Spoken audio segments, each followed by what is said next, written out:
호주 출신 부부 저스틴과 그의 아내는 2024년부터 전 세계를 돌아다니며 여행 브이로그를 찍고 있는 여행 유튜버입니다. 일본을 시작으로 여러 나라를 거쳐온 이들이 이번에 도착한 곳은 바로 부산. 호주에서는 좀처럼 보기 힘든 풍경과 음식 앞에서 두 사람은 도착하자마자 정신을 차리지 못하는데요. 부산에서 가장 먼저 향한 곳은 자갈치 시장. 입구에 들어서자마자 두 사람은 눈앞에 펼쳐진 광경의 말을 잊지 못합니다. 이건 정말 미쳤어요. 생각할 수 있는 모든 게 다 있네요. 원하는 걸 직접 고르면 위층에서 바로 요리해줘요 라며 좌판 가득한 화로들을 보고 신기해합니다. 호주에서는 수산시장에 가도 이렇게 손님이 직접 생선을 고르고 그 자리에서 바로 손질해서 요리까지 해주는 시스템은 본 적이 없다고 하는데요. 즉석에서 회를 뜨고 굽고 찌는 이 모든 과정이 한 건물 안에서 이루어진다는 사실 자체가 신기했던 겁니다. 자리에 앉은 부부는 전복을 처음 먹어보겠다며 도전에 나섭니다. Yeah, so this is my first time trying abalone, so we'll see how this goes.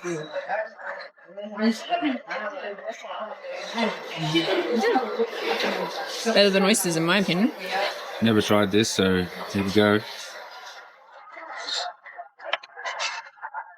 이거 굴보다 나은 것 같아요. 정말 좋은 성과라고 부를 수 있겠네요. 저는 사실 해산물을 잘 못 먹는데 거의 다 먹었어요 라며 평소 해산물을 즐기지 않는다던 아내가 전복까지 거뜬히 먹어치우는 모습은 이 가게의 신선도가 얼마나 대단한지를 그대로 보여주는데요. 회, 문어, 전복까지 곁들여 술까지 마셨는데 단돈 $150, 하나로 약 20만 원 남짓이었다는 사실에 두 사람은 다시 한번 가성비에 놀라고 맙니다. 호주의 시드니 같은 대도시 수산시장에서 이 정도 구성을 즐기려면 적어도 2배 이상의 비용이 들었을 거라며 혀를 내두르는데요. 자갈치 시장을 나선 부부는 고지어 국제시장으로 발걸음을 옮깁니다. 없는 게 없다는 이 거대한 시장 앞에서 두 사람의 감탄은 끝날 줄을 모릅니다. 이건 정말 압도적이에요. 일본 시장이랑 비교해봐도 여긴 차원이 달라요. 음식도 냄새도 사람들이 먹는 것도 전부 미쳤어요 라며 세계 여러 나라의 시장을 다녀봤다는 저스틴은 그 중에서도 부산국제시장 같은 곳은 처음이라고 말합니다. 음식과 옷, 주방용품까지 한자리에서 다 만날 수 있는 이곳의 규모에 완전히 압도된 모습을 보이는데요. 그도 그럴 것이 유럽이나 호주의 전통시장은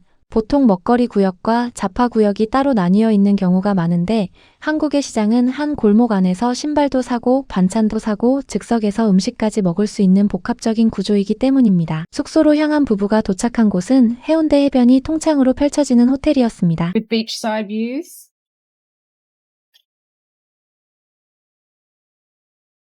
Cracker of a view.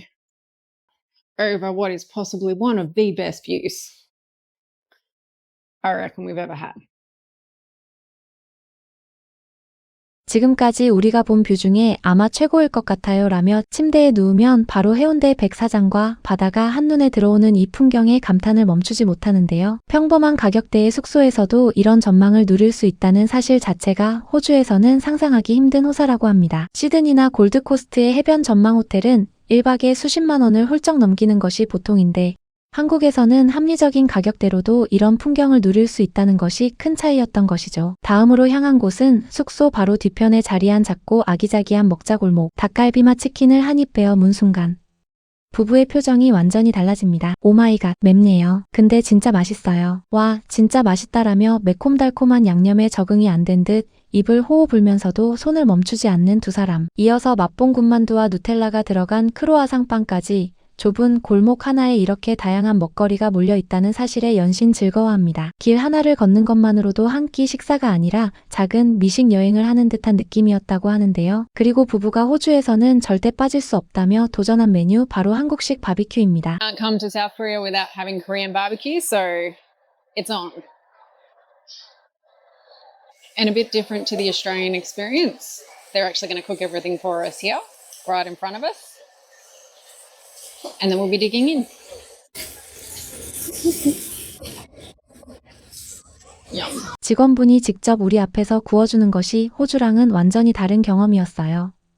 음식이 환상적이었어요. 부산에 온다면 무조건 여기 와야 해요 라며 만족스러운 총평을 남기는데요. 고기부터 반찬까지 한 상 가득 차려주고 직원이 직접 구워주기까지 하는 한국식 고깃집 문화는 셀프 그릴이 기본인 호주와는 완전히 다른 풍경이었던 것이죠. $62에 밥과 계란, 고기와 사이드 메뉴까지 전부 포함된 가격에 두 사람은 또 한 번 놀랍니다. 게다가 반찬이 떨어지면 알아서 채워주는 모습까지 보고는 이런 서비스가 한국에서는 너무나 당연한 일이라는 게 더 놀랍다고 말합니다. 다음날 부부는 부산의 명물 블루라인 해변 열차를 타러 갑니다. 동해와 남해가 만나는 지점, 날씨가 맑으면 일본의 섬까지 보인다는 이 길을 따라 두 사람은 내리고 싶을 때 자유롭게 타고 내릴 수 있는 티켓 시스템에 감탄합니다. 단돈 $16로 하루 종일 원하는 만큼 타고 내릴 수 있다는 점이 합리적이라는 평가인데요. 호주에서는 관광열차나 셔틀 시스템이 이렇게 자유로운 환승을 허용하는 경우가 드물고 보통 한 번의 탑승권으로 정해진 구간만 이동할 수 있는 경우가 많기 때문에 이런 유연한 시스템 자체가 신선했다고 합니다. 이어서 향한 곳은 부산 엑스더스카이. 100층까지 56초 만에 올라가는 초고속 엘리베이터를 타고 도착한 전망대에서 부부는 말을 잃습니다. 100층 384m 높이예요. 며칠은 봐도 부족할 풍경이에요. 정말 대단한 전망이에요. 라며 부산 전체가 한눈에 내려다 보이는 풍경에 압도되고 마는데요. 그리고 이곳에는 전 세계에서 가장 높은 곳에 위치한 스타벅스 매장까지 자리하고 있습니다. 100층 높이에서 커피 한 잔을 즐길 수 있다는 사실에 부부는 신기해하며 직접 인증샷을 남기는데요. 단순히 높은 건물이 아니라 그 안에 일상적인 카페 문화까지 자연스럽게 녹아있다는 점이 인상적이었다고 합니다. 저녁이 되자 부부는 광안리 해변으로 이동해 SNS에서 미리 발견했다는 카페 미루쿠 커피를 찾아갑니다. 이게 제 인생 최고의 커피일 것 같아요. 정말 부드럽고 놀라워요 라며 세계 곳곳을 여행하며 수많은 커피를 마셔봤다는 저스틴이 인생 최고의 커피라고 단언할 정도였는데요. 작은 동네 카페 하나의 퀄리티마저 이렇게 높다는 사실이 두 사람에게는 놀라운 그 자체였습니다. $6 남짓한 가격에 이 정도 퀄리티의 라떼와 디저트를 즐길 수 있다는 점도 인상적이었다고 덧붙입니다. 그리고 이날 밤 부부는 광안리 해변에서 열리는 드론쇼를 보기 위해 자리를 잡습니다. 수백 대의 드론이 만들어내는 거대한 형상이 광안대교를 배경으로 펼쳐지자 해변을 가득 메운 인파 사이에서 부부도 휴대폰을 들고 넋을 놓고 바라봅니다. 토요일 밤마다 열리는 이 무료 드론쇼는 계절에 따라 시간과 테마가 달라진다고 하는데요. 마지막으로 부부는 이번 여행에 대한 총평을 남깁니다. If you are in Busan on a Saturday night, you have to come to Guangali Beach and check out the drone show. It is amazing. The times do change depending on the season, so make sure you check out the 토요일 밤에 부산에 있다면 무조건 광안리 해변에 와서 드론쇼를 봐야 해요. 정말 놀라워요. 아마 제가 본 것 중에 최고일 거예요. 라며 부산 여행의 마지막을 가장 인상적인 장면으로 채웁니다. 이렇게 부산에서의 일정을 마친 부부는 짐을 챙겨 다음 목적지인 서울로 향합니다. 단 며칠 사이 시장의 활기부터 100층 높이의 야경, 그리고 밤하늘을 수놓은 드론쇼까지 모두 경험한 이들의 여정은 부산이 단순한 경유지가 아니라 그 자체로 완결된 여행지라는 사실을 다시 한번 증명해주는 듯합니다. 누군가에게는 그저 짧은 며칠의 여행이었지만 카메라에 담긴 부산의 모습은 시장의 활기, 호텔 창밖의 바다, 그리고 밤하늘을 수놓은 드론까지 어느 것 하나 평범하지 않았습니다. 요즘은 한국이 얼마나 자랑스러운 나라인지 외국인들의 시선을 통해 더 깊이 느끼게 되는 것 같습니다. 영상이 마음에 드셨다면 구독과 좋아요 꼭 눌러주시고 따뜻한 댓글 부탁드립니다. 시청해주셔서 감사합니다.